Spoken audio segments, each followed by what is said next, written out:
પ્રકરણ 1 ભારતમાં યુરોપિયન પ્રજાનું આગમન. Christopher Columbus. સારાંશ.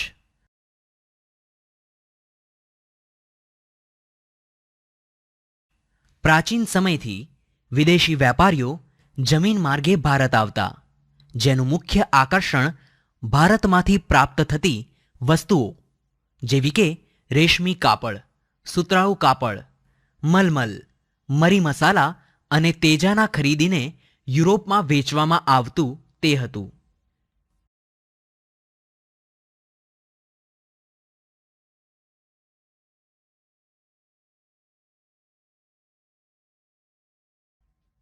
પંદરમી સદીના મધ્યભાગમાં જમીન માર્ગ બંધ થતાં યુરોપમાં ભારતીય ચીજવસ્તુઓની માંગ ઊભી થઈ, જે પૂરી કરવા માટે યુરોપના મોટા ભાગના દેશોએ ભારત તરફનો નવો જળમાર્ગ શોધવાની યોજના અમલમાં મૂકી.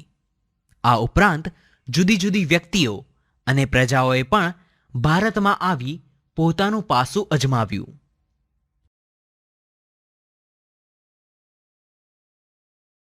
સૈદ્ધાંતિક સમજ. એશિયા અને યુરોપના વેપારી માર્ગનું મુખ્ય પ્રવેશદ્વાર કોન્સ્ટેન્ટિનોપલ એટલે કે હાલનું ઇસ્તંબુલ હતું. ભારત આવવાનો નવો જળમાર્ગ શોધવાનું પ્રયાણ ઇટાલીના રહેવાસી ક્રિસ્ટોફર કોલંબસે કર્યું. તેના માનવા અનુસાર પૂર્વમાં જવા માટે પશ્ચિમમાં પણ જઈ શકાય, કારણ કે તેના મત અનુસાર પૃથ્વી ગોળ છે. ઈસવીસન 1492માં કોલંબસ ભારત આવવા નીકળ્યો, પરંતુ તે આકસ્મિક રીતે અમેરિકા પહોંચ્યો અને જીવ્યો ત્યાં સુધી તે પોતાને હિન્દુસ્તાનનો શોધક માનતો રહ્યો.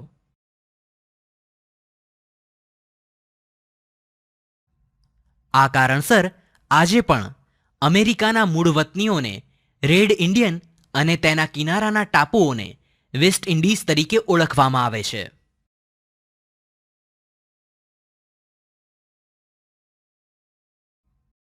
Vasco da gamma. સારાંશ. ભારત આવવાના નવા જળમાર્ગ શોધવામાં સફળતા મેળવનાર પોર્ટુગલ દેશનો રહેવાસી વાસ્કો દ ગામા હતો. વાસ્કો દ ગામા પોતાના જહાજ દ્વારા આફ્રિકાની દક્ષિણે કેપ ઓફ ગુડ હોપ ફરતું ચક્કર લગાવી આફ્રિકાના પૂર્વ કિનારે મલિંદી પહોંચીને હિન્દ મહાસાગર પહોંચ્યો. સૈદ્ધાંતિક સમજ.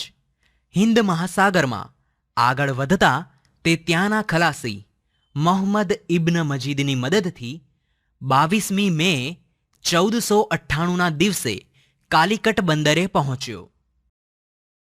આ સમયે કાલિકટનો રાજા ઝામોરિન હતો, જેણે પોર્ટુગીઝ લોકોને વેપાર કરવાની પરવાનગી આપી હતી.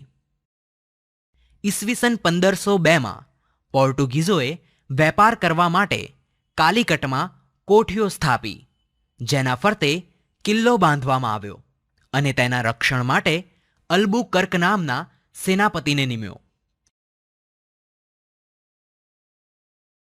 અલ્બુકર્કે ઉત્તર તરફ આગળ વધતા ઈસવીસન 1506માં ગોવા જીત્યું. ત્યારબાદ સદી પૂરી થતાં પોર્ટુગીઝો મેંગ્લોર, કોચીન, લંકા, દીવ, ગોવા અને મુંબઈનો બેટ પોતાના નિયંત્રણમાં લાવી શક્યા. 17મી સદીની શરૂઆતમાં પોર્ટુગીઝોનો વેપાર બંગાળ તરફ વધવા લાગ્યો. આ સમયે દિલ્હીની ગાદી પર મુગલ બાદશાહ શાહજહાં હતો, જેને બંગાળના સૂબાઓ દ્વારા પોર્ટુગીઝોના વર્તનની ફરિયાદ કરવામાં આવતી હતી. આ કારણોસર હુગલીની કોઠી તોડી પાડવામાં આવી અને વહાણો સળગાવવામાં આવ્યા. આમ આવી રીતે પોર્ટુગીઝની સત્તા દીવ, દમણ અને ગોવા પૂરતી મર્યાદિત રહી હતી.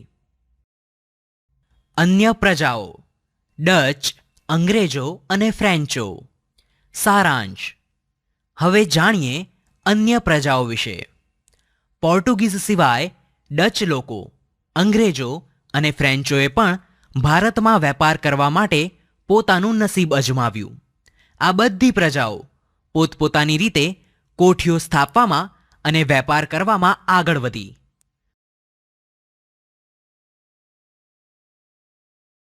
પરંતુ સમય જતાં ડચ લોકો અને ફ્રેન્ચો અમુક સ્થળ સુધી જ મર્યાદિત રહ્યા, જ્યારે અંગ્રેજો પોતાનો વિસ્તાર વધારવામાં સફળ રહ્યા હતા. સૈદ્ધાંતિક સમજ.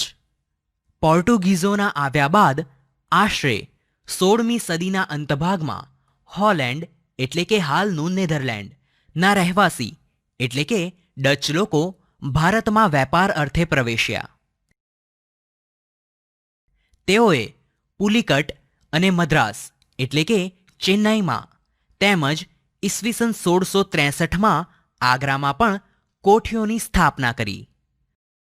પરંતુ સમય જતાં અંગ્રેજોના આવ્યા બાદ ડચ લોકો તેની સામે સ્પર્ધામાં ટકી શક્યા નહીં. સમય જતાં ભારત સાથે વેપાર કરી ધનવાન બનવાની ઈચ્છા રાખનાર વેપારીઓ દ્વારા ઈસવીસન 1600માં ઇંગ્લેન્ડની રાણી ઇલિઝાબેથના સમયમાં ઈસ્ટ ઇન્ડિયા કંપનીની સ્થાપના કરવામાં આવી.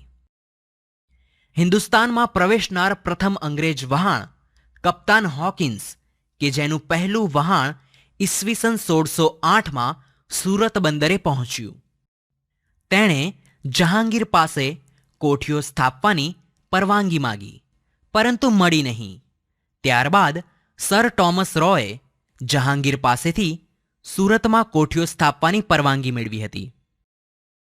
જહાંગીર બાદ દિલ્હીની ગાદી પર શાહજહાંના આવ્યા બાદ તેણે અંગ્રેજોને બંગાળમાં વેપાર કરવાની છૂટ આપી હતી. આ દરમિયાન ભારતમાં યુરોપિયન સત્તા વિસ્તારવાની ઈચ્છા ધરાવતા ફ્રેન્ચોએ ઈસવીસન 1664માં ફ્રેન્ચ ઈસ્ટ ઇન્ડિયા કંપનીની સ્થાપના કરી, જેનો વડો દુપ્લે હતો. તેણે સુરત અને પોંડિચેરીમાં કોઠીઓની સ્થાપના કરી. આમ બે બળવાન પ્રજાઓ અંગ્રેજો અને ફ્રેન્ચો હરીફાઈ કરતી હતી, જેમાં છેવટે અંગ્રેજો સફળ રહ્યા હતા. ઉપરાંત ફ્રેન્ચો પાસે પોંડિચેરી, માહે અને ચંદ્રનગર વગેરે વેપારી મથકો પોતાના હસ્તક રહ્યા હતા. અંગ્રેજોનું બંગાળ તરફ પ્રયાણ. સારાંશ. હવે જોઈએ અંગ્રેજોએ ભારતમાં વેપાર કરવાના બહાને કાયમી પગ પેસારો કેવી રીતે કર્યો.